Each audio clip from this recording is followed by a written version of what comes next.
No, that's Columbia University, right? So this is sitting, we're sitting on the island of Manhattan, okay? And this is taken from the science and engineering part of the campus, right? And we are looking straight south, okay? So if you look down there, that's the Hudson River there. This is Broadway. What can I tell you? This is the main administrative building. That's the library. If you guys have heard of Central Park, that's there. That's back there, which you can barely see, is the Empire State Building, and the Statue of Liberty is down there. You guys heard of the Pulitzer Prizes? Anybody heard of Pulitzer Prizes? It's what they give out for journalism. That's Pulitzer Hall. So it's a very small urban campus, right? This is the undergraduate dorms.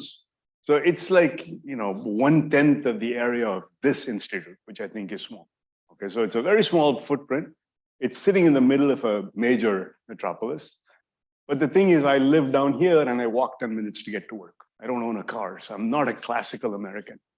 So if any of you guys are in New York want to come see me, please find me. Very happy to see you, very happy to welcome you. After giving 2 talks on machine learning, I'm kind of tired of talking about that. I'm going to talk about real science this time. And I sort of touched on this yesterday. We are, in my group, coming up with new gas separation medium. Okay, and this is a project now we've been looking at for something like 7 years. Okay. The reason I'm sharing this with you is that it starts out with a very trivial sort of goal. And as we start digging, the physics gets more and more and more interesting, right? So I'm not going to tell you materials design. I'm not going to tell you, this is not going to be a tutorial. This is really a research talk. I should be doing this as a workshop, okay? But I thought I'd sort of walk you through what we are thinking about, the essential, beautiful physics in this problem. And so this is sort of a novel construct that is being used to separate gases, and we are close to a point where these ideas are going to commercial, okay? Again, for my sanity and for yours, please ask questions because I don't want to talk 90 minutes. If you guys don't ask questions, we'll be done in 60. So maybe that's a good thing and we can all go get some lunch, right? He's nodding enthusiastically. Control yourself. It's not that bad. But seriously, I mean, let's just take this slow and easy. I don't have to cover everything that I do. The other thing I want to tell you is that I edit this journal called Soft Matter, which is an RSC journal, right? It covers many aspects of soft matter. If you guys choose to send a paper to Soft Matter, please ask for me as an editor, because one of the things that happens is that I know, and this is called unconscious bias, when people in the US or Europe get a paper from Asia or from India, they tend to pre-screen them because they don't know the authors. They don't even frequently read papers. So I'm not trying to put them down. I'm just telling you that's what happens. But if you ask for somebody like me, I've seen the various institutions, I've seen places, so I'm more likely to look at the paper and send it out. Right? So please ask for me. I'm not putting down my other editors. I'm just saying, come to me, I'm a nice person. Okay. Now, this introduction I've made many times. I'm not going to bore you with this. We are trying to separate gases with a membrane. Okay. The membrane is generally polymeric. You want to maximize the flux and the purity of the gases.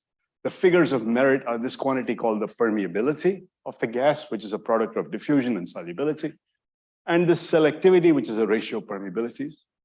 I want to maximize the permeability and the selectivity, okay? And then I told you a couple of days ago that there is an inverse correlation between permeability and selectivity. That's what's sketched here. What happened to my computer? It's moving on here, but it's not moving there. What does that mean? Oh, no, it didn't move. Perfect. I've sort of shown this plot many, many times before. This selectivity, that's permeability. You see a strong negative correlation. Now, what I also told you in the first couple of lectures is that you really don't know the relationship between a polymer and its permeability. So what I want is a system where I have a priori control on permeability and selectivity. So I'm going to reject this class of pure polymers, and I'm going to start thinking about other constructs where by varying parameters, I know where the permeability and selectivity are going to go, okay? And so what I'm going to say is, let me pick one of these polymers, I don't care which one. I'm going to start doing other constructs wherein I can start to use my physics insight to try and obtain systems that I can control from a knowledge of physical principles. Okay? This is going to drive me nuts because it's so slow. All right. So the particular one that I'm going to pick on, which is something my group has been specializing in for the last 15 years, is adding inorganic nanoparticles to polymers. And the idea would be, like I mentioned very briefly yesterday, when I take particles and mix them with polymers, there now are many, many parameters I can play with. I can play with the particle size, shape, chemistry, the polymer chemistry. I can start dealing with what the ratios are of the two. So there are many, many new handles that are brought in. And I'm hoping that that idea of having different physical handles will give me some ability to control gas permeation. Now, before I start, I'm going to tell you that the idea of adding particles to polymers from a fundamental physical point of view is a stupid thing to do. Okay, so let me tell you why. Remember what we're trying to do. We're increasing permeability, increasing selectivity. That's the goal. Okay. I add a filler, which is impenetrable, into a polymer. Let me assume that the volume fraction of the filler is phi. So now the filler is there. The polymer cannot go into the filler. So that means the amount of material that's available to dissolve the gas is smaller. So the solubility will go down. So this is the solubility in the neat polymer. And that is reduced because some part of the volume is taken up by the particles. Okay, so macroscopic theory will tell you the solubility drops. The other thing macroscopic theory will tell you, I have an impenetrable filler. If the gas has to move, it has to go around the particle. That means the tortuosity tau gets larger, which means the diffusivity in the fill system is lower than that in the neat polymer. So the consequence of that is if you take a product of these two, the permeability will be smaller in the fill system than in the neat polymer. In fact, the prediction from what is called Maxwell theory, which is basically a macroscopic idea based on Maxwell's theory of conductivity, is that the permeability will drop relative to the neat polymer in this way. So phi is less, say 0.1. This will be 0.9 by 1.05, which is about 90%. So adding 5% or 10% filler will reduce the permeability is the prediction. Okay. So this idea, although is tempting to get started on, you have to understand that theory tells you don't do it. Okay? Nobody following along. Yes. You have a question? You just were shaking your hand, right? Don't shake your hand. I'm very itchy as a professor. When I see somebody moving, I'm going to say, oh, what do you want to know? Can you imagine me as a teacher? I taught classes at 8:30 in the morning, and people would come in and go like that. I'm like, hey, you have a question for me? No, let me sleep in peace. Anyway, the kids love me now, right? Because all my lectures are recorded, and so they don't have to come to class.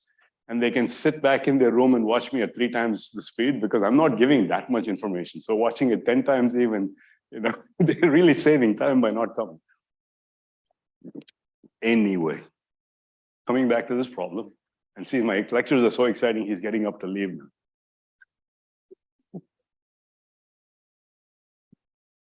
You are actually getting up to go, right?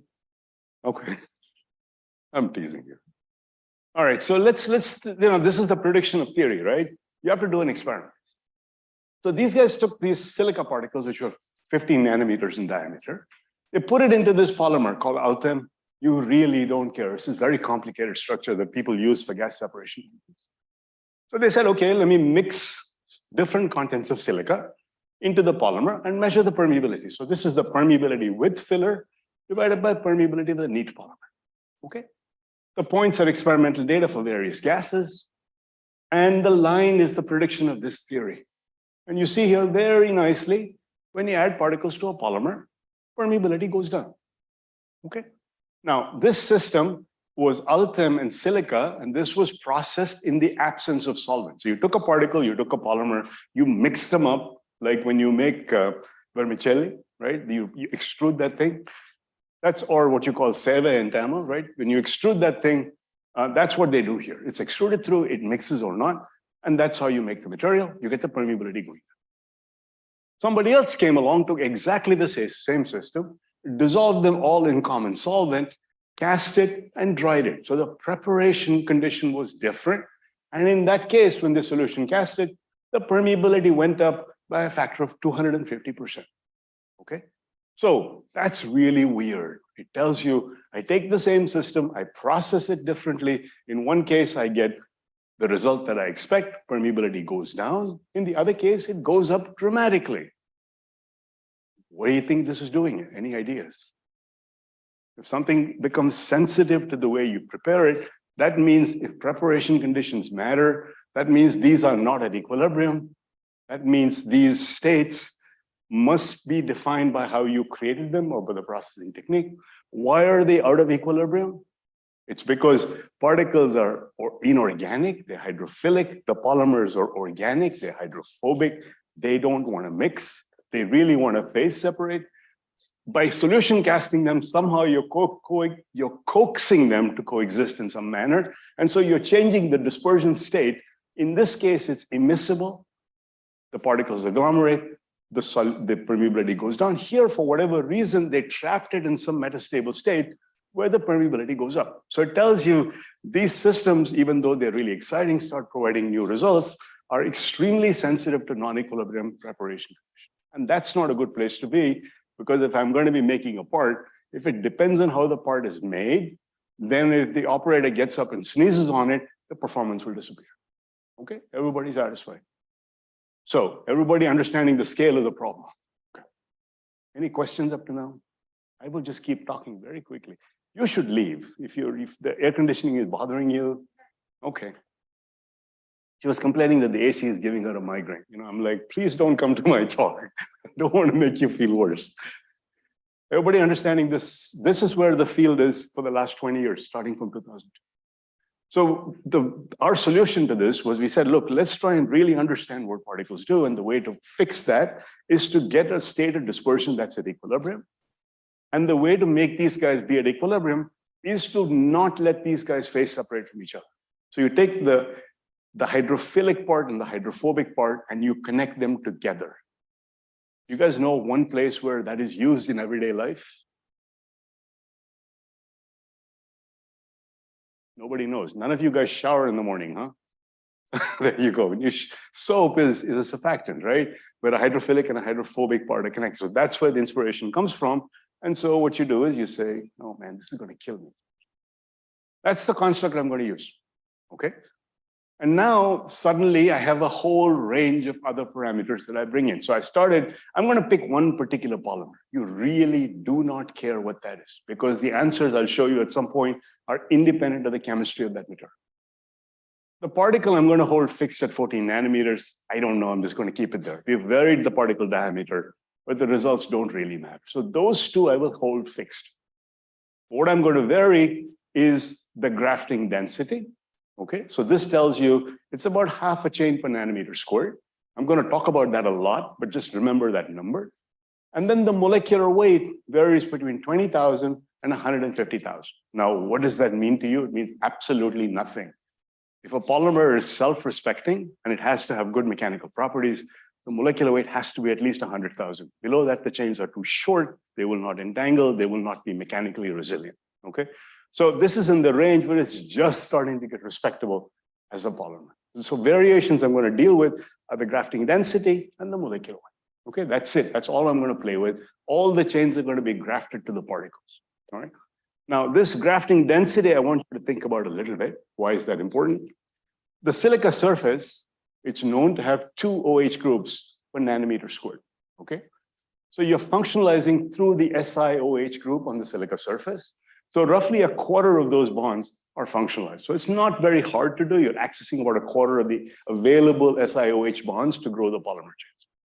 But think about it another way. If you flip this around, it tells you each chain has 1 over 0.45 nanometer squared area, which is about 2 nanometers. That means the chain to chain separation is about 1.5 nanometers.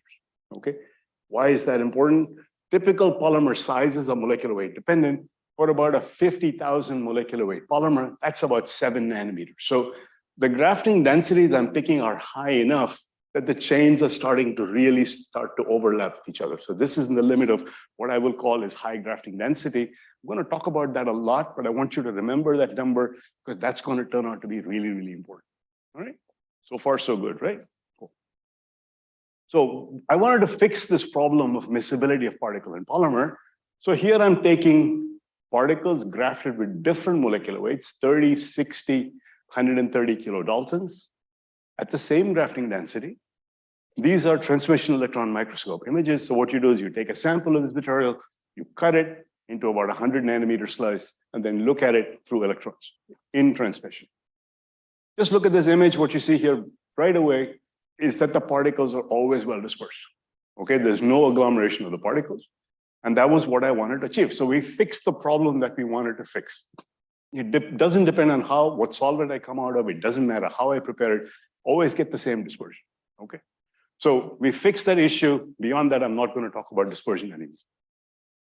But now I want to look a little bit more carefully, right? When I go from low molecular weight to high molecular weight, you can see the silica content is decreasing very obviously, right? Why is that? That's because I fixed the grafting density, which means the number of chains per particle is fixed. As I grow the chains longer, there's more and more polymer. Therefore, the silica content drops as I go to high molecular weight. So I might talk about in my talk as increasing the molecular weight or decreasing silica content. They mean the same thing. Because when I go from low to high molecular weight, the silica content is decreasing. Or if I say the silica volume fraction is increasing, the molecular weight is dropping. Okay, so that's the parameters that I'm writing. So just reminding you, I've sort of beaten this one into the ground. These are the two cases I'm going to look at, the molecular weight and the grafting density. And I'm going to deal with all the grafted chain, all the chains being grafted to the particles to start with. And then we'll relax that condition as we go forward. Okay? Everybody doing good, huh? Nobody can ask questions. I know it's Friday morning, right? Everybody happy? You look like you want to run away or something. No, you're good. Okay. No, please go. Yeah, the particle stack. Hmm? The third one. Yeah, so if you look here, right, there's clearly hexatic order here, right? But if you look down here, it's sort of distorted, okay? Now, what I didn't tell you is the particles are polydispersed. So it's 14 plus minus 4 nanometers. So even if it wanted to crystallize, I think the particle polydispersity gets in the way, makes it amorphous.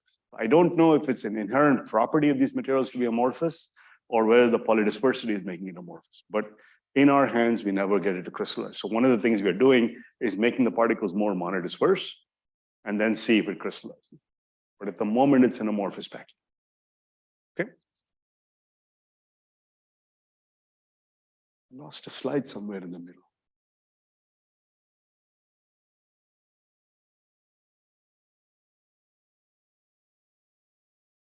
Okay, let me recreate the slide because I want to show this slide. I haven't told you anything, but this is a problem where there's 3 very interesting pieces of physics, and I'm going to talk through them, okay? And I'm going to walk you through these 3 pieces because they turn out to be, in each case, an independent handle I have to control gas permeability, and each of them has beautiful, exquisite physics, all right?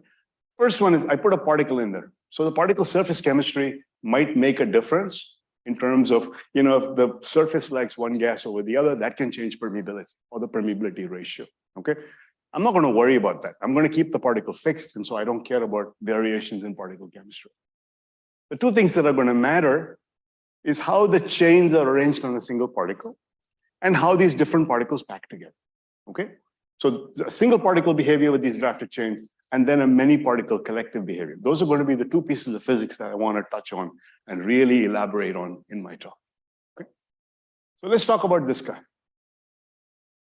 So I told you that the grafting density is high, right? So let's think about this, and I'm going to derive some polymer physics in here, and please don't hate me because I'm doing mathematics at this time. Professor Kumar probably taught you this stuff, but I will teach you that anyway. I want you to take a polymer melt. What does that mean to you people?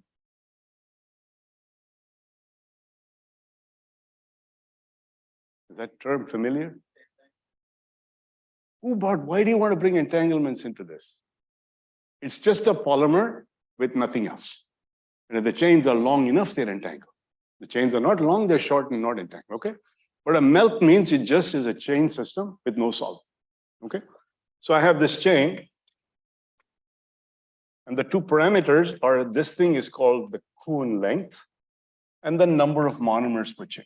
So it's some characteristic segmental size and the number of monomers per chain. Okay? In many cases, when you have a melt of chains, Flory showed in the early 1940s that the conformation of a polymer chain is like a random walk or a Brownian walk. So the mean size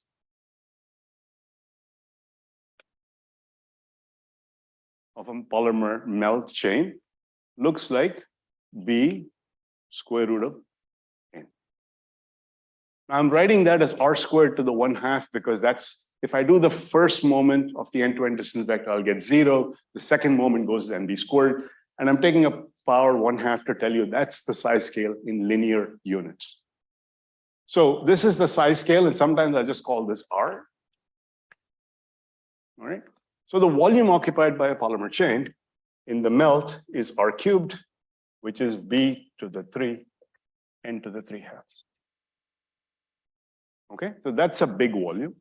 In that volume, the volume occupied by the polymer itself is B cubed N. So this is all the volume occupied by the polymer. That's because each monomer occupies a volume of B cubed. There's N of those monomers. So that's the net volume occupied by the polymer. This is the net volume that it pervades in space. Okay. So the fraction of the volume that is occupied by the polymer is going to be B cubed N over B cubed N to the 3/2, which is N to the minus 1/2. So if a chain is of length 100, in its own volume, only the 10% of it is contributed by monomers from the chain. Okay? A melt is where the density is 1. There's nothing else. So that means other chains have to come in play. Other chains have to interpenetrate this one chain, right? And so if you think about it, the argument that Flory made is for me to get back a density of 1, N to the plus 1/2 chains have to occupy the same volume.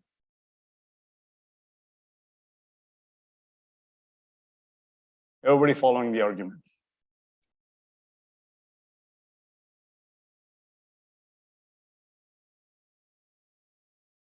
Have I lost anybody yet? You following along? The same volume as N previous. No, like if I take a chain, the volume I occupy is big. I'm only contributing N to the minus 1/2 of the volume fraction in that volume. So to get my density up to 1, N to the plus 1/2 chains have to live in the same volume so that I can get the melt density up to 1. Yeah? Everybody following this argument? No problem. Okay. So this is what a chain encounters in the melt. Okay. Now, when I go to a grafted system, the grafting density is sigma. This is the number of chains per nanometer squared. The profile of the chain itself, the area occupied by the chain is this. So this is the number of chains that the grafted system will see. So if I take a system, this chain is occupying an area R squared. But I have several other chains coming in, and that's defined by this quantity, sigma times R squared, right? Now, if this number turns out to be larger than what I see in the melt, then I have too many chains. Did I make this argument, or is everybody lost? So a melt sitting by itself, one chain sees N to the 1/2 chains. When I graft, because of the grafting density I imposed, sigma times R squared is the number of chains I'm going to see. And if this is larger than the number of chains I see in the melt, I am overcrowding the chains. Everybody following along? Yeah? I can do the math on that a little bit more. This will tell me sigma B squared N being larger than N, or it tells you if sigma B squared square root of N is greater than 1, then I'm overcrowded. Why is that important? The chains are happy, they're Gaussian like in the melt. If I overcrowd them, there's too many chains. The volume fraction becomes larger than 1. Chains are unhappy. They say, I'm going to stretch. Everybody following this argument? So as I increase the grafting density, the chains are going to start to stretch away and create what's called a brush conformation. That's going to be really, really important. Have I lost anybody yet? Doing good? Right. Guys back there? Yeah, all right. People are shaking their head. The ones that are awake anyway. Okay, so that's the piece of physics I want you to think about. When I start making the, yeah.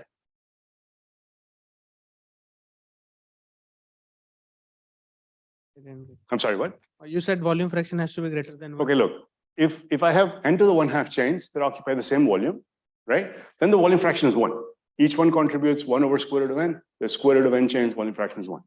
Now, if sigma times r squared, the number of chains is larger than square root of n, then sigma r squared times square root of n is going to be bigger than 1.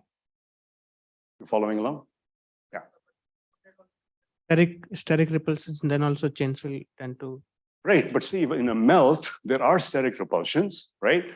But there is an argument in Flory that says that there is a steric repulsion, but there's also attraction. And in a melt, the steric repulsion and the attractions cancel, so the second virial coefficient is exactly 0.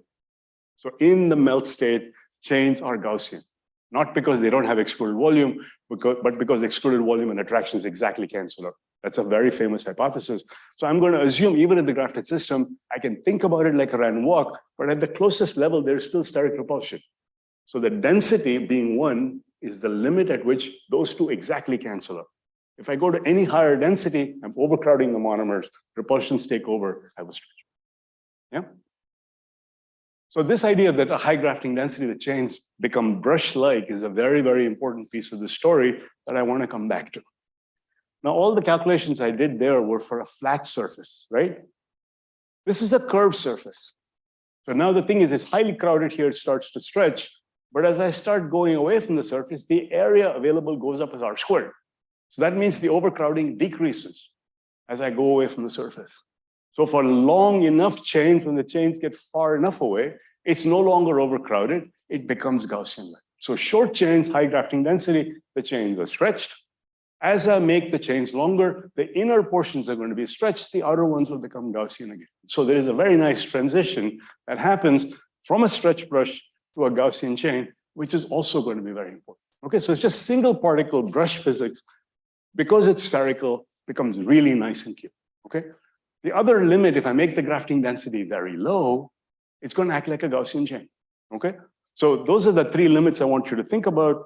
And there's ways to figure out where you get this crossover by using what's called light scattering. You don't care. Let me talk about the consequence of that on permeability.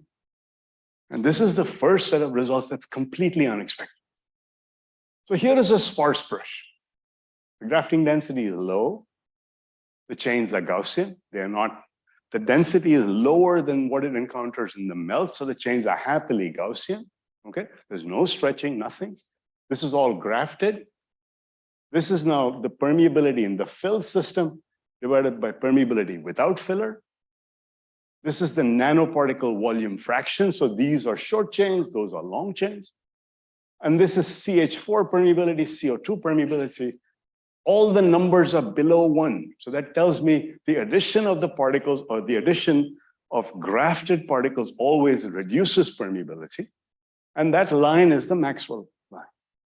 So it's telling you when the chains are happily Gaussian, it doesn't matter if I graft the chains or just mix them, the permeability always goes down because the fillers are impenetrable. All right? So at this point, if I had just done that experiment, I would have stopped and said, this system is stupid, I walk away. What happens on the other hand is when I go to higher grafting densities, something completely different happens.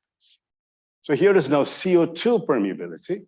This is the filled system divided by the corresponding neat polymer without any particle. This line is 1, so that means if this ratio was 1, that tells me the filled system and the neat system have the same permeability. This is the graft molecular weight. And you can see here very clearly the permeability goes up about 1. In this case, it's 10 times larger than in the neat melt. So it's a huge enhancement in gas permeability. Very surprising result. Okay, so it tells you I took a polymer chain, I took particles. If I just mix them, the permeability will go down. I just attach them at low grafting density, permeability goes down. I start stretching these chains, permeability shoots up by a factor of 10. And the more the chains are stretched, the higher is that increase. You can also see a very clear maximum at about 90,000 or so. That corresponds, as you start making the chains longer, they stretch more and more. And then eventually I get far enough away where the chains gets Gaussian. When it gets Gaussian, the permeability drops off. Okay? Everybody following along with everything I've said. So totally unexpected physics. It gives me a handle to control permeability by an order of magnitude just by changing grafting density and changing chain. And the physics seems to be coming only from the stretching of the chain. Yep. This thing is going to make me walk every time to the stupid computer and change it. All right. Permeability is a product of diffusion and solubility, right? So we can break it down, right? So, yeah. In the previous slide, but at high grafting density, again, the permeability goes down. Wait, say that again. At higher grafting density. Right, so look at the green, right? It starts here, it goes up, up, up, reaches the maximum, and then comes down. So here, when the chains are short, the grafting density is high, chains stretch, okay? As I make them longer, they stretch more. They keep stretching, the permeability keeps on going up. Then it reaches a point where the chains are long enough, where the area available is enough that the chains start to become uncrowded, become Gaussian. So there's an outer part of the chains which are become Gaussian-like. When they start to become more and more Gaussian, the thing drops off. So then it looks like a polymer particle system with Gaussian chains, and it comes back to the same Maxwell-like result if I wait long enough. Make sense? Everybody unhappy or happy with this result? Yeah, shoot. Is there any upper and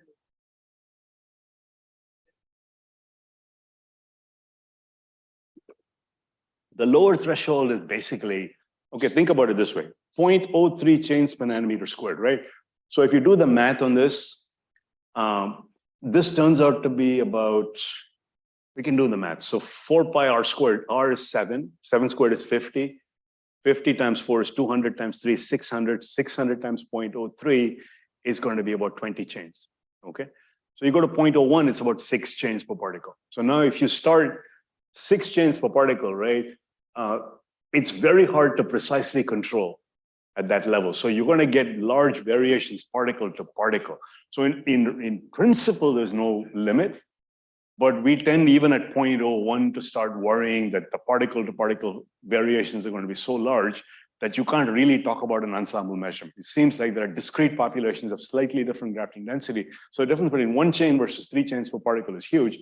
So below 0.03, which is about 20 chains per particle, so if it's a random process, right, it's going to be 20 plus minus 4, right? So I live with that. So to go below that, we've gone as low as 0.001, but that means some particles are going to be bare.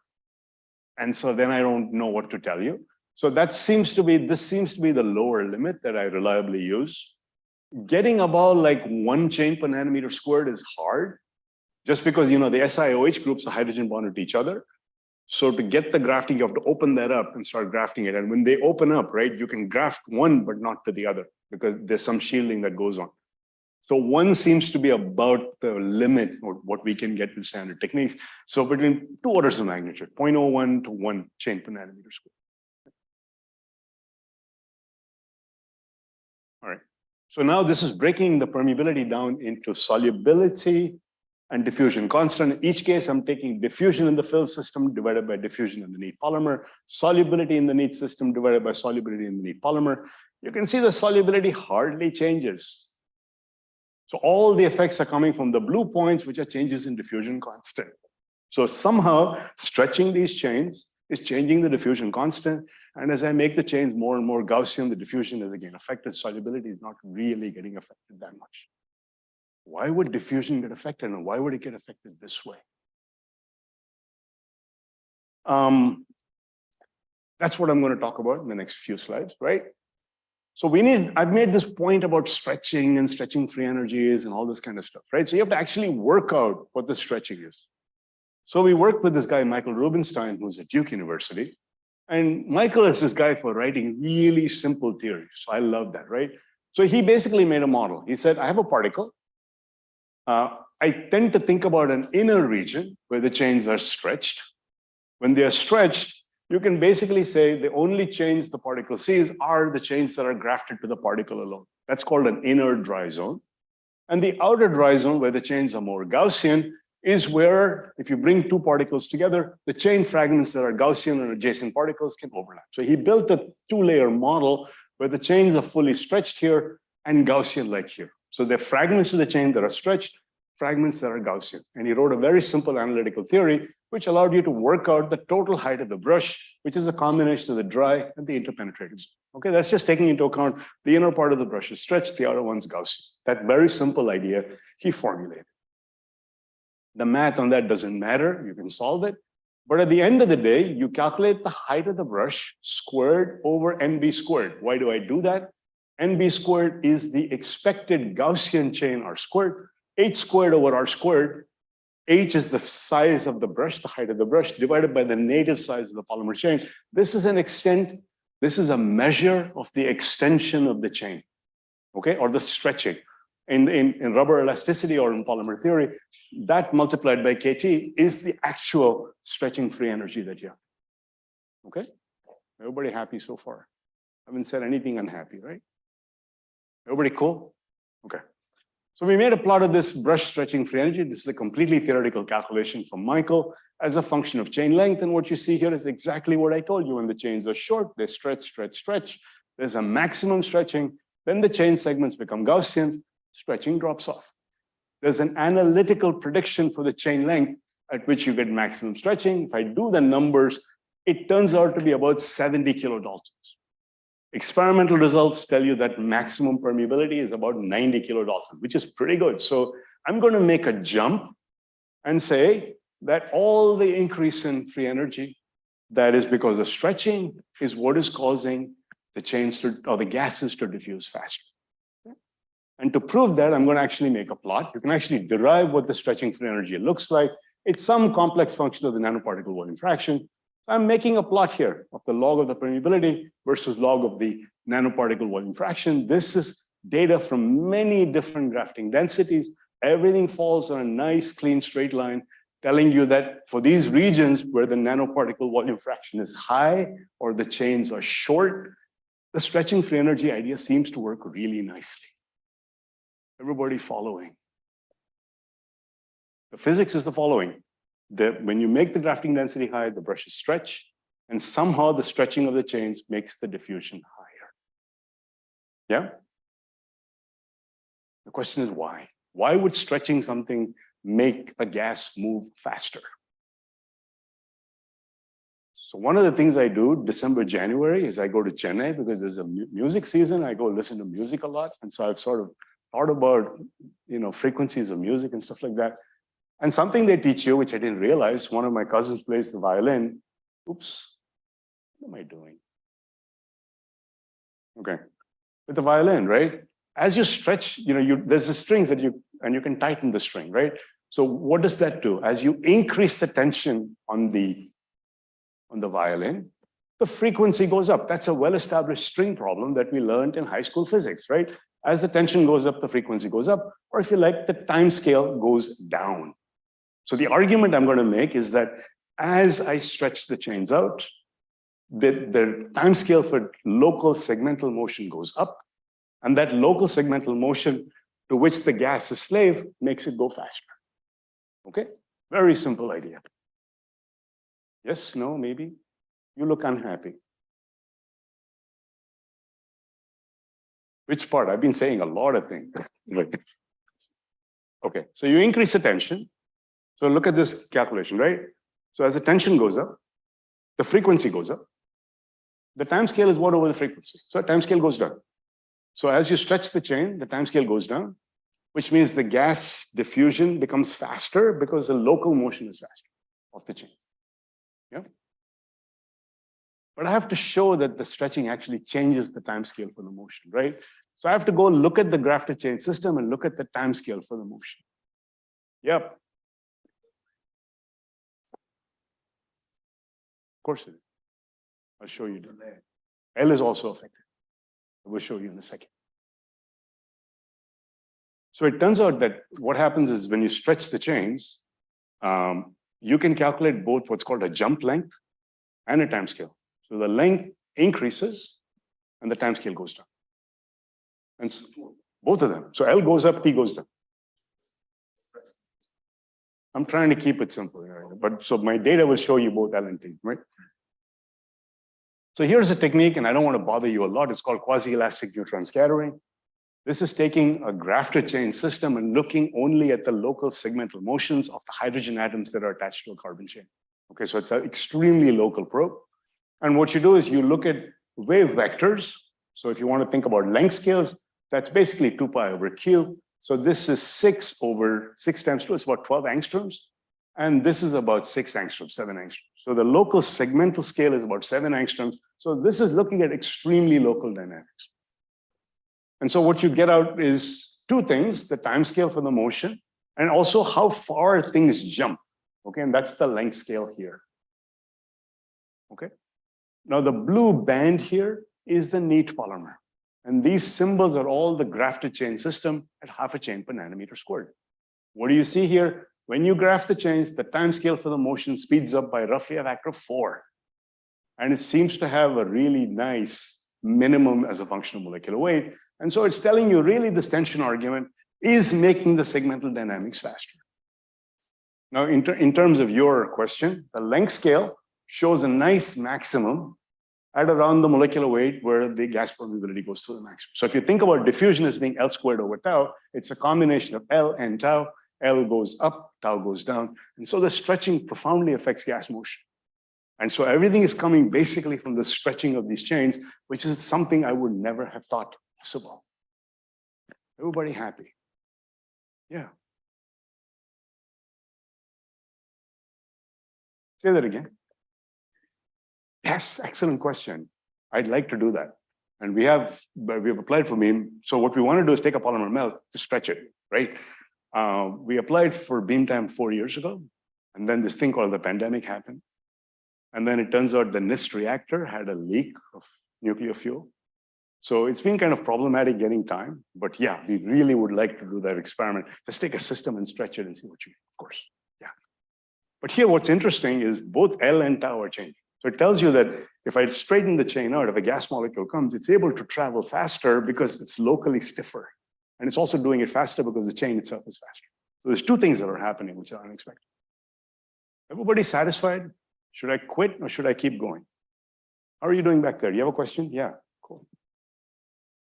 So this is just one part of the story. This is the single particle level, the chain stretching free energy, right? It's really cool that this very small thing of stretching the chain can give you gas dynamics that are 10 times faster, sometimes 100 times faster, which means gas permeability goes through the roof.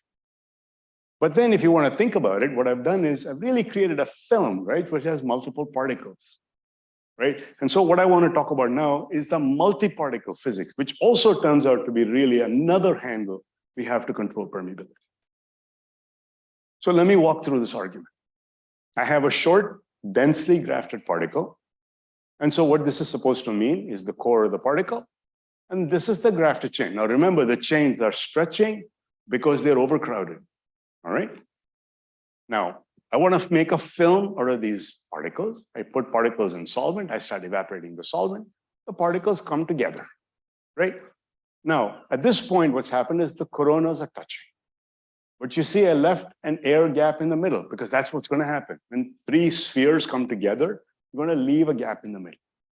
Now, polymer air surface tensions are high because it's of order 30, 40 millinewtons per meter.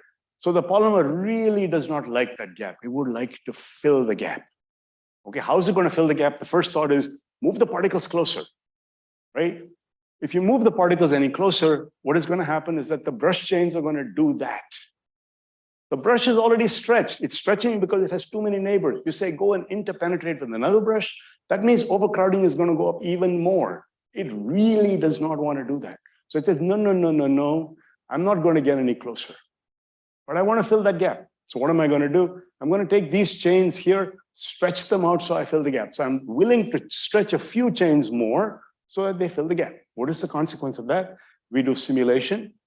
What it tells you is if you go look in this region here, right in the middle, the density is lower. So it tries really hard to fill this gap, but it doesn't do so hot. So around the particles, the density is 0.74.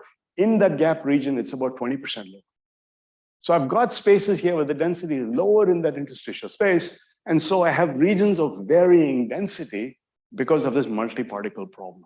And the moment you start seeing different or lower densities, that's going to give rise to very interesting physics that I want to talk about. Everybody satisfied? I promise you I will be done in 15 minutes so you guys can go to lunch. We don't have to go to 12:30, right? I also am going to get tired and quit, but that's another matter.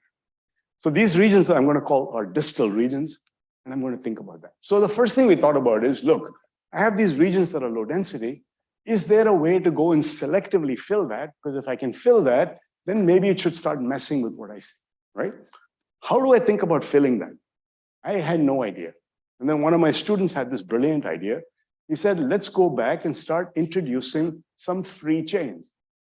So I have fully grafted, every chain here is grafted to the particle.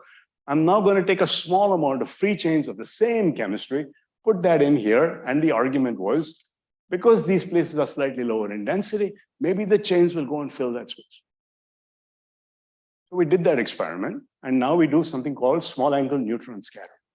So I'm taking that brush, which is the highest stretching, which is about 90,000 molecular weight, and into that, he added polymethyl acrylate free chains. He's going to add short chains and long chains, okay? Now this chain you can see is matched in molecular weight to the brush. This is much smaller than the brush chain. Now these are free chains, and you're adding very small amounts to the free chain. Now to do neutron scattering, what you do is you take these free chains and you make them deuterated. That basically means the grafted chains are blue, the free chains are green. So if you can tell color apart, you can start to selectively say where those different chains went to, okay? So neutron scattering with labeling is a beautiful technique to go and spatially ask where these different components are. Where is the core, where is the graft, and where is the free chain? So here is the plot of Q, which is basically Bragg's law. It's 2 pi over lambda sine theta. Okay, so it's a scattering angle, if you like.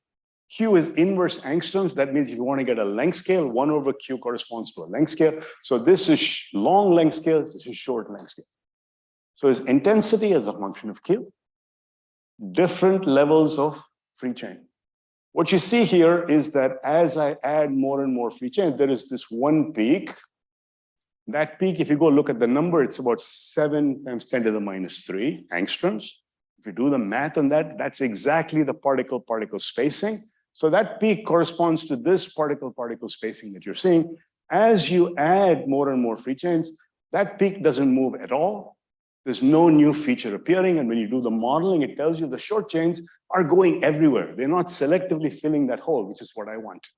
Okay, so these short chains really are useless. They're like solvent, they go everywhere. They have too much translation entropy. They don't want to get localized in these pockets. Okay. On the other hand, when I go to really long chains, you see the scattering pattern totally changes. So this is the matrix free, this is the neat. And when I add 5%, or if we even look at this case, this is 5% of the added chains. You see one peak at smaller Q, and then a peak corresponding to the particle.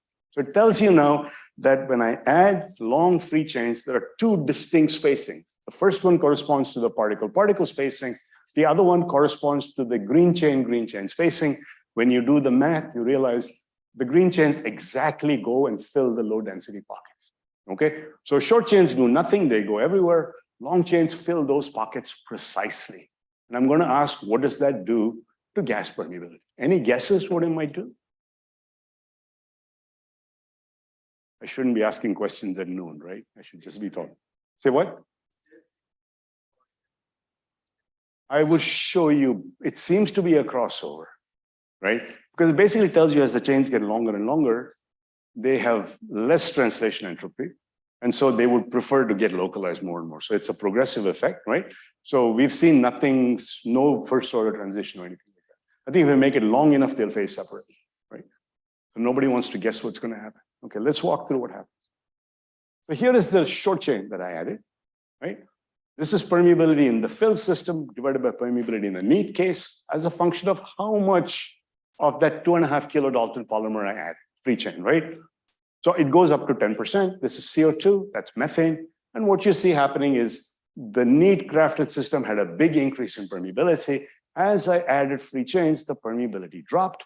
And at about 10%, it's almost gone back to the level of the neat polymer. So it says the grafted chains give you increased permeability. When I add free chains, that goes down. If the free chains go in everywhere, it just reduces the permeability of all gases uniformly, all right? Contrast to the one that filled the gap. Completely different result. This is the CO2. Remember, CO2 is smaller, it's 3.3 angstroms. Methane is 3.8 angstroms. The CO2 permeability goes down gradually, but the methane cuts off like a rock. So that is teaching me that the methane really liked those empty spaces, whereas the CO2 was everywhere. And so by filling those gaps, I cut the methane permeability. I didn't affect the CO2 so much. So here, I'm losing a little bit of permeability, but I'm really shooting the selectivity up dramatically.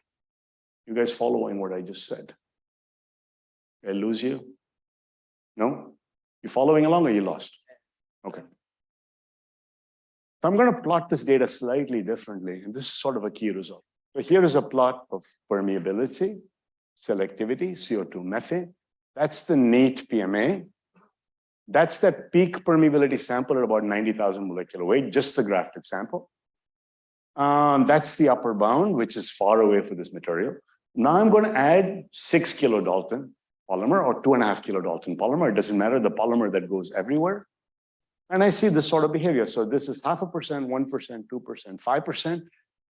It just comes back on a straight line from the grafted system to the neat system. So it just tells you, as I put polymer that goes everywhere, it just cuts the permeability of both. The selectivity just comes back normally. Nothing dramatic happens. On the other hand, when I put 44K, which is slightly excluded, slightly fills the gap, you start to see a slight peak in the selectivity. The permeability still keeps coming down, but the selectivity goes through a maximum. If I make the molecular weight even higher, I get this huge increase in selectivity. I started out with 20, it goes to 200. So I've increased the selectivity by a factor of 10. I've increased the permeability by a factor of 10. So now I'm separately controlling flux and purity. Okay? And again, this comes back down to the neat polymer as I add more and more of the high. Okay? So it really tells me that this sample, the grafted chain stretching gives me increased permeability. I have these gaps in the sample. If I start filling those gaps, then I can control which gas goes through. The small one is not affected, the large one gets cut off dramatically, so I can control the selectivity. So these are very interesting samples. The way I'm thinking about this is the following, is that the CO2 goes everywhere, so it doesn't get really affected if I fill the gap. The methane must be filling those gaps, or must be going through those gaps, and so when you fill those gaps, the permeability drops off very dramatically. For the methane alone, so the selectivity goes in quite dramatic. Should I stop now? What do you think? I know, but people are really tired, man. I can talk forever. Should I continue? Really enjoy. You sure? Yeah, pretty sure. You guys really enjoying this? I don't want false flattery. If you guys want to go, I'm done. I can keep talking or we can quit. Now you're talking. People are too polite, right? Okay, what do I do now? I can talk more basic physics. Okay.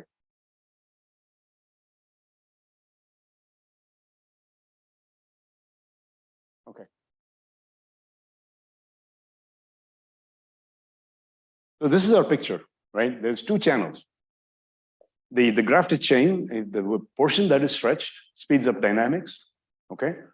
And that seems to really affect the small gas a lot. The large gas seems to get localized in these pockets, okay? And if that pocket gets filled up, its transport gets cut off, right? So really, there seems to be that the small gases are everywhere, the large gases go into these gaps. And it's these, so the distribution of small versus large is really different, and that gives you immense control over the transport. Additionally, the stretching gives me another handle to control transport as well. So I have 2 or 3 handles here that allow me to control the transport behavior of this. When I gave my talk the other day, so this is just showing you that the polymer chemistry doesn't matter. I've been showing you data for polymethyl acrylate. This is PMMA, polyaniline, you don't care, they grafted to the same particle. You get the same sort of non-monotonic increase in permeability versus selectivity. So the physics is independent of the chemistry that we're dealing, which is nice.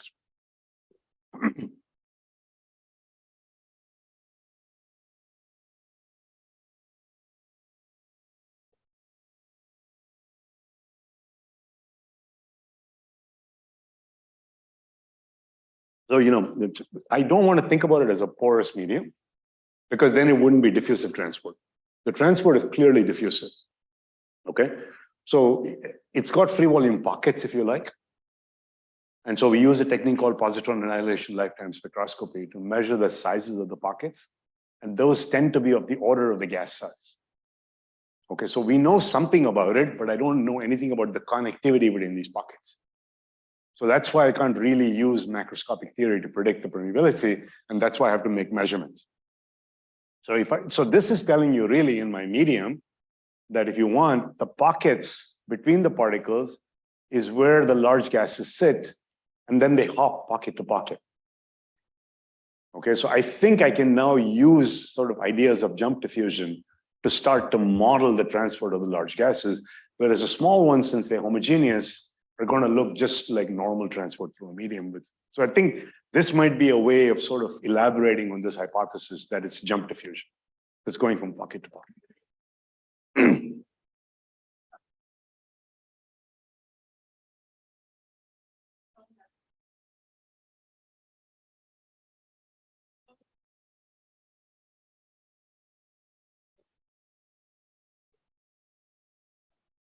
Yep. Correct. So I think that the generic phenomena of diffusion is driven by chain stretching. Okay. So for small gases, if I understand the chain stretching and how it affects transport, it's a continuum medium transport, right? With a sort of caveat that the particles get in the way. So it's a little bit tortuosity effect you have to put it. For the methane, it's still, the transport is still driven by chain. Hopping, the hopping is driven by chain stretching, but there's an additional mechanism where these things like to spend more time in these pockets. So it's going to be a jump diffusion where the hop times and the waiting times are something that I have to use in a model. So I think they're going to be slightly different models we have to use to do that. Yeah. But at the moment, we have no model because it's very hard to think about these. So the pocket size are like, what about the distribution of those pocket size? They're like same? I have absolutely no idea. Okay, you're asking me about these pockets, right? Yes. So you're asking about yes, these pockets between yes. particles. So look, the reality is that the particles are polydispersed and the packing is not uniformly hexatic. Then you have two variations. One is the particle size. The other one is the local geometry of the particles. So when I do a Voronoi tessellation of these spaces, and then look at where the holes are right in the middle of the Voronoi polyhedra, it's pretty polydispersed. But I don't know how to go and characterize that. Does that affect the diffusivity or selectivity? It must, right? But to answer your question properly, I need to have particles of different levels of dispersity and size, because if they're very monodispersed, then the holes are going to be as monodispersed as possible. Whereas a very polydispersed system, you'll have a polydispersed collection of holes. If I can do that study systematically, I can answer your question. At the moment, I have no ability to do that. So I'm just living with what I've got. But in my lab, we're trying to make more monodispersed particles. And if I get that, I can answer that question, right? But just to answer, one of the things we found out is, and I didn't show this result in the interest of time, this is actually really cool. So earlier on, I told you the solubility was not affected a whole lot, right? So look at this data. This is actually really interesting data, which we got about 2 weeks ago. This is solubility. It's a Henry's law constant as a function of gas size. So CO2 is the smallest gas. Methane and nitrogen are larger gases, right? So what you see is the CO2 solubility is high, right? It's here. It's about 2 in these units. When you put that into the membrane, its solubility drops by about 15%. On the other hand, these small gases, these low solubility gases, which are also larger, show enhancements in their solubility, okay? So it's telling you when things are dissolved to a small amount, because I'm creating a pocket which has lower density, Sorry, I hate people who do this and go back and forth. I'm turning into that person. So if you have a gas that has low solubility, if I have a slightly lower density pocket here, its density is enough to increase the solubility dramatically. On the other hand, if it's a gas that goes everywhere, that means that even though I have a slightly low density pocket here, that's not enough. The presence of the particle cuts the solubility. So the solubility of these gases are also changed in different ways. The large gases have increased solubilities and increased diffusion, whereas the small ones just see decrease in solubilities and also, but increases in diffusion constant. So it's getting really complicated, but you have handles now to control solubility and diffusion. So you guys are going to ask me, how do I know these things? I've given you some neutron scattering data, right? But how do I know that these gases really are going to the places that I think they are? So one experiment we did, which I think you asked me about a couple of days ago, is why don't I do temperature dependent studies and look at activation energy? What we've done is we take all of these gases and all of these different grafting densities and molecular weights, and also the neat polymer, measure the permeability as a function of temperature, take the slope in an Arrhenius way, get an Arrhenius activation energy. So the blue line here is the activation energy for the gases in neat PMA, plotted as a function of the square of the kinetic diameter. There's a theory that says that the activation energy must go as a square of the kinetic diameter. That is in the neat polymer. When I take the small gases, they all follow the neat polymer perfectly up to CO2. But when I get larger, the activation energy goes flat. So it tells you when large gases are inherently transporting differently in these media than small gases. Okay? When I now take these samples, these are all neat grafted systems. I'm going to add a polymer that blocks those holes by adding a high molecular weight polymer. And when I do that, all this funny activation energy business goes away.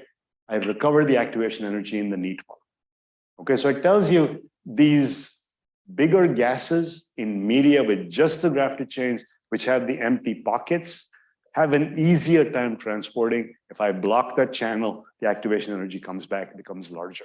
So really that interstitial space is a huge part of the transport in these. Okay. All right. I'm going to stop because there's more stuff that I can talk to you about, which has to do with colloidal glassy physics and preparation history. I'm not going to do that. I wanted to leave you with this thought. We started out with a very non-ambitious goal. Particles and polymers were immiscible. People thought adding particles to polymers gave us a handle to improving permeability and selectivity. Okay? Unfortunately, in that case, what we found is because the particles and polymers were insoluble, you could never really get to the physics of the case. So what we wanted to do was fix this miscibility problem by grafting chains to particles. That's all we wanted to do. What we found out in the process is that when the chains are highly densely grafted, there is stretching, and that stretching makes the gas dynamics faster and makes the permeability goes up quite dramatically. So that's one thing that I totally did not expect. You get factors of 10 to 100 increase in permeability. The other thing you find is that this interstitial space between particles in a many particle collection is also very important.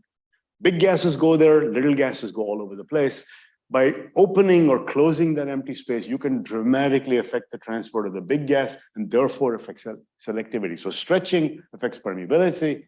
The gap here allows you to control selectivity. And so this has got handles that allow you to separately control purity and also flux. And by doing this, I think we might have a construct that's better than anything that's out there.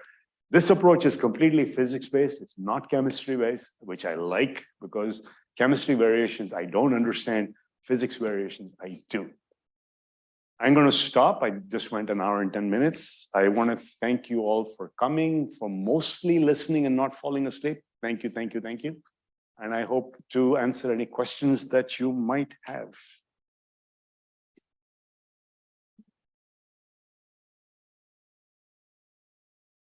Or we can go get lunch.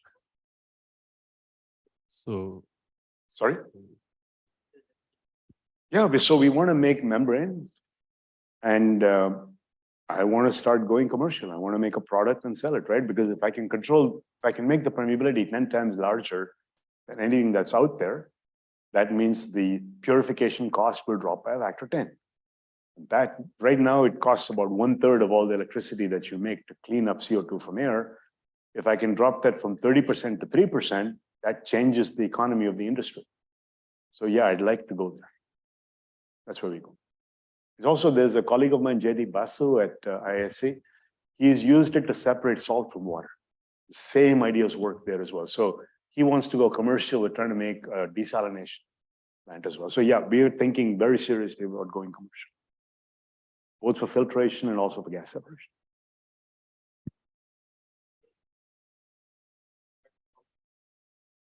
Exactly same system. And you get the same sort of enhancements in permeability, and the selectivity of water to salt is 99.99%. So it's really incredible. We don't understand why it's so selective. That's what we're trying to do. But it seems like it's better than just commercial polymer membranes that are out there. Yeah. At the very beginning of your talk, actually a couple of days ago, you mentioned that it's more or less equivalent to either filter the CO2 or filter the methane. And it seems like for the most part here, you focused on filtering the CO2. And so allowing the CO2 through, but not the methane. Is the opposite just not as feasible, or is there a particular reason you went with this approach? I mean, look, the CO2 is smaller, right? So smaller stuff's going to go through easier on a sieve. That's all the thinking, right? But if you go CO2 nitrogen as well, the same idea works, right? But there you really want the nitrogen to go through, because I can save the CO2 on the upstream side, concentrate it and take it away. But it doesn't matter, you know, when you're doing a separation process, if I can in a controlled way get one guy to come out, I'm winning, right? Because then I can always take care of the other stream. I'm not so worried about it. It's just because CO2 is smaller than all the gases, so it tends to go through. So rather than fight that, just write it, is the way I think of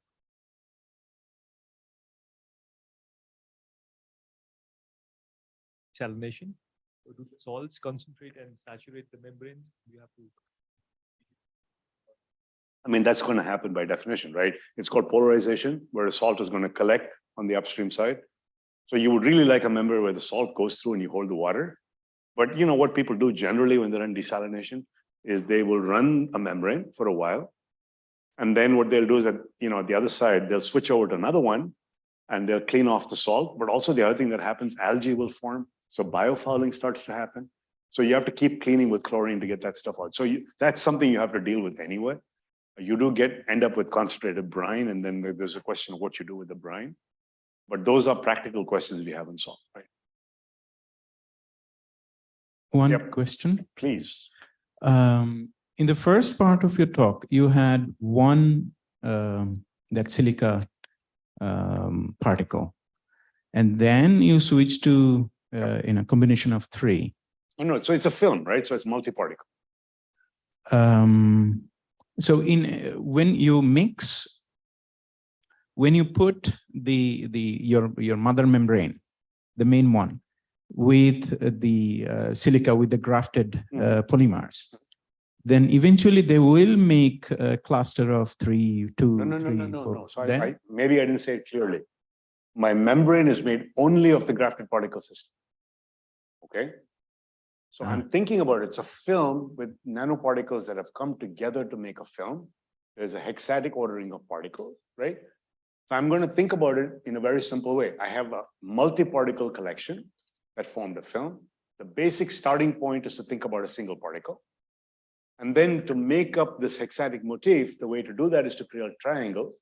So that's why I took 3 particles. So that's the basic building motif for the whole film. So that's the multi-particle part of it. So I'm just conceptually in my head thinking about it. First a single particle, then it's 3 particles. If I understand single and 3 particle, I understand the whole thing. Okay. That's all.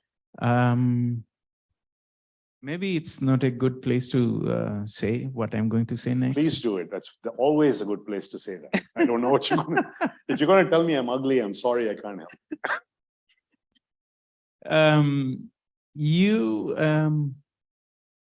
As you say, this is an industry problem, and this problem comes from the industry right away. Because there are a lot of students here. They come from different institutes in India mainly. Can you talk about how these students can go about and interact or get to involve with more industry? How does that dynamic goes on? That's an excellent question, but it's also the wrong question. It's the following. So we went to my advisor when we were, I went to grad school when I was 19, right? I looked at my advisor and said, how do you pick all these problems? How do you know what problem to work on, right? And he said, just look around you. Look at the things that affect your quality of life. And those are the problems you look at. So right now, what am I working on? I'm thinking about CO2 because it's the sort of existential problem. So you think about, what do I do with CO2? How do I get it out? How do I purify? So that's one train of thought. The second train of thought is water. I go to Chennai and I have to have this stupid filtration plant that I have to have through which the water has got to go. There's a better way of doing that, right? In the US, we get clean water that I can drink from a tap. So how am I going to make, purification system, not only at the large city level, but at the local level? The third problem that my group's working on right now is plastics recycling. We know plastics are a problem. You go everywhere. Our dear Prime Minister has made this thing of course, Swachh Bharat is a big thing, right? Clean up everything you want to do. What's the biggest pollutant that's out there is plastic. So those are the three problems I'm working on. I am not talking to industry. Industry is not giving me ideas. I'm looking at real life and picking things that affect me. And I think that's the best thing you can do as a student. Pick problems that affect the quality of your life. You work on that, you have an impact, industry will come to you. You don't have to go to them. But you can't be arrogant like that. You have to also listen when they tell you your work is full of crap. You got to say, why? What am I not doing that you want? Very frequently, they don't want to tell you what they want. They want you to give them answers. And that has been a change in my lifetime. When I was young, industry would come to us and say, why don't you work on this problem? Today, they come to us and say, oh, you're working on this problem. Tell us everything you know. And then if you sign a non-disclosure agreement, I might tell you what I'm interested in. So the attitude to research and industry has changed, where they want us to solve their problems without them telling us what the problems are. Did that answer your question? Thank you. But I will say one last thing before you guys all go. I'm working on sustainability problems, right? I've made it a point to work on problems that are relevant.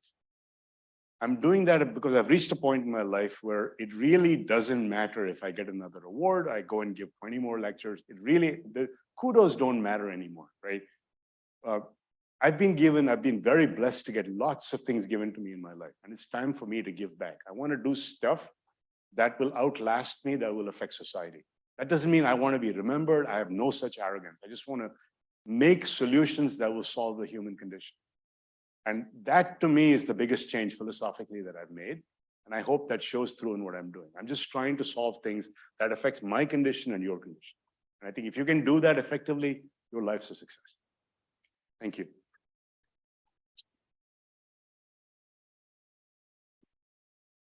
Yeah, if no further questions, thanks, Sanat, which you already done. Okay, so lunch. Thanks to both speakers. Excellent talks. Thank you so much.